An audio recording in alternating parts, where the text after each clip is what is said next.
السلام عليكم ورحمة الله. بسم الله الحمد لله والصلاة والسلام على أشرف رسول الله وعلى آله وصحبه الفائزين برضا الله. ബഹുമാനപ്പെട്ട ഇബ്നു മസ്ഊദ് റളിയല്ലാഹു തആല അൻഹുവിനെ തൊട്ട് ഇമാം ബുഖാരി റഹ്മഹുല്ലാഹ് തങ്ങൾ റിപ്പോർട്ട് ചെയ്ത ഹദീസ്, അൽ ജന്നത്തു അഖറബു ഇലാ അഹദികും മിൻ ശിറാകി നഅലിഹി വന്നാറു മിസ്ലു ദാലിക്.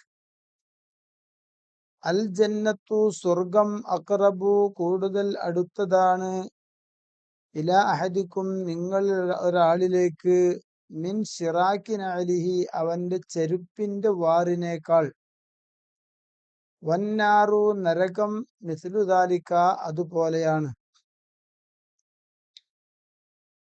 ഒരു മനുഷ്യനോട് അവന്റെ ചെരുപ്പിന്റെ വാറ് എത്രത്തോളം അടുത്തിരിക്കുന്നു അതിനേക്കാൾ അടുത്താണ് സ്വർഗം ഒരു മനുഷ്യനുമായി സ്ഥിതി കൊള്ളുന്നത്. നരകവും അപ്രകാരം തന്നെയാണ്. വളരെയധികം നമ്മൾ ചിന്തിക്കുകയും പേടിക്കുകയും എന്നാൽ അതേ സമയത്ത് പ്രതീക്ഷ വെക്കുകയും ചെയ്യേണ്ട ഒരു ഹദീസാണ്.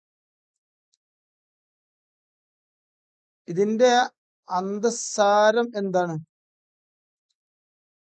ഒരു മനുഷ്യൻ അവന്റെ ഓരോ പ്രവർത്തനങ്ങളിലും ഓരോ വചനങ്ങളിലും അവന്റെ ചിന്തകളിൽ വരെ അനുനിമിഷം ഓരോ സമയത്തും ഈ ഒരു ഹദീസിനെ കുറിച്ച് ബോധവാനാവുകയും ചിന്തയിൽ ഉണ്ടായിരിക്കുകയും ചെയ്യണം.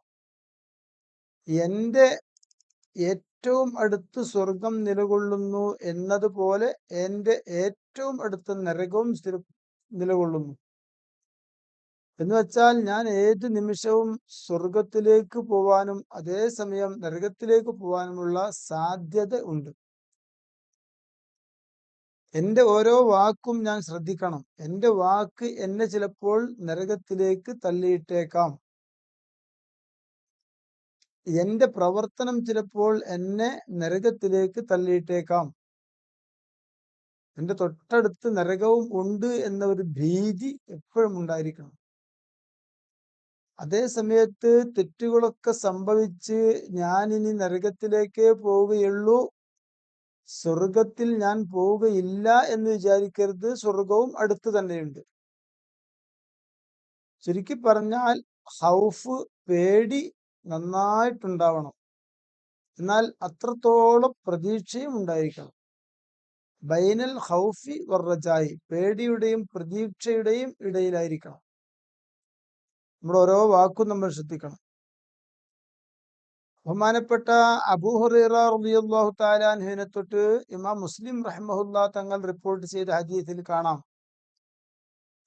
ലൗ യഅലമുൽ മുഅ്മിനു മാ ഇൻദല്ലാഹി മിനൽ ഉഖൂബത്തി മാ തമഅ ബിജന്നതിഹി അഹദുൻ വലൗ യഅലമുൽ കാഫിറു മാ ഇൻദല്ലാഹി മിനർ റഹ്മത്തി മാ ഖനത മിൻ ജന്നതിഹി അഹദുൻ. മുഅ്മിനായ മനുഷ്യൻ അള്ളാഹുവിന്റെ അടുക്കലുള്ള ശിക്ഷയെക്കുറിച്ചെങ്ങാനും അറിയുകയാണെങ്കിൽ സ്വർഗപ്രതീക്ഷ ഒരാൾക്കും ഉണ്ടാവുകയില്ല. എന്നാൽ കാഫിറായ മനുഷ്യൻ അള്ളാഹുവിന്റെ റഹ്മത്തിനെ കുറിച്ച് അറിയുകയാണെങ്കിൽ സ്വർഗത്തെ തൊട്ട് ആരും ആശമുറിയുകയില്ല, നിരാശനാവുകയില്ല. എന്ന് വെച്ചാൽ സ്വർഗം അള്ളാഹുവിന്റെ ശിക്ഷയെക്കുറിച്ചുള്ള യഥാർത്ഥ ബോധം, യഥാർത്ഥ വേണ്ട പോലെ മനസ്സിലാക്കുകയാണെങ്കിൽ പിന്നെ ആർക്കും പഠിച്ചോനെ ഞാൻ സ്വർഗത്തിൽ കടക്കുവോ, ഞാനൊന്നും സ്വർഗത്തിൽ കിടക്കൂല, എന്താപ്പോ ഓരോന്നിനുള്ള ശിക്ഷ, ഞാനൊന്നും സ്വർഗത്തിൽ കിടക്കൂല എന്നായിരിക്കും വിചാരിക്കുക. എന്നാ അതേ സമയത്തും അള്ളാഹിന്റെ റഹ്മത്തിനെ കുറിച്ച് ശരിക്കും മനസ്സിലാക്കിയാലോ, ഒരു കാഫിർ പോലും വിചാരിക്കും പഠിച്ചോനെ എനിക്കും കിട്ടും സ്വർഗം, എനിക്കും കിട്ടാതിരിക്കൂല എന്നൊരു കാഫിറിന് പോലും തോന്നുമാറ് അള്ളാഹുവിന്റെ റഹ്മത്ത് വളരെ വിശാലമാണ്. ഈ ഹദീസ് നമ്മൾ ഈ പറഞ്ഞ അതേ അർത്ഥത്തിൽ തന്നെ മനസ്സിലാക്കണം. എന്ന് വെച്ചാൽ നമ്മുടെ ജീവിതത്തിൽ അനുനിമിഷം പേടിയും പ്രതീക്ഷയും ഉണ്ടാവും.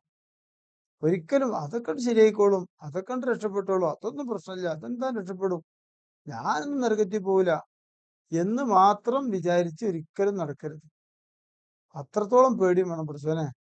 എന്റെ ഏതെങ്കിലും വാക്കിനെ നരകത്തി കൊണ്ട് ചാടിക്കുവോ, എന്റെ ഏതെങ്കിലും പ്രവർത്തനം എന്നെ നരകത്തി കൊണ്ട് ചാടിക്കുവോ എന്ന ഒരു പേടി എല്ലാ സമയത്തും ഉണ്ടാവുകയും വളരെയധികം ശ്രദ്ധിച്ച് സംസാരിക്കുകയും പ്രവർത്തിക്കുകയും ചെയ്യണം. അല്ലാഹു സുബ്ഹാനഹു വ തആല നമ്മുടെ ചിന്തകൾ, നമ്മുടെ നാവിന്റെ സംസാരം, നമ്മുടെ അവയവങ്ങളുടെ പ്രവൃത്തി, ഇതൊക്കെ നരകത്തിലേക്കുള്ള പോക്കിനെ തൊട്ട് ഇതിനൊക്കെ അള്ളാഹു കാത്തുരക്ഷിക്കട്ടെ. അള്ളാഹുവിന്റെ തൃപ്തിയിൽ സ്വർഗത്തിൽ ഒരുമിച്ച് കൂടാൻ നമുക്കും നമ്മളെ മരണപ്പെട്ടു പോയവർക്കും അള്ളാഹു തൗഫീഖ് ചെയ്യട്ടെ. അസ്സലാമു അലൈക്കും വറഹ്മത്തുള്ളാഹി.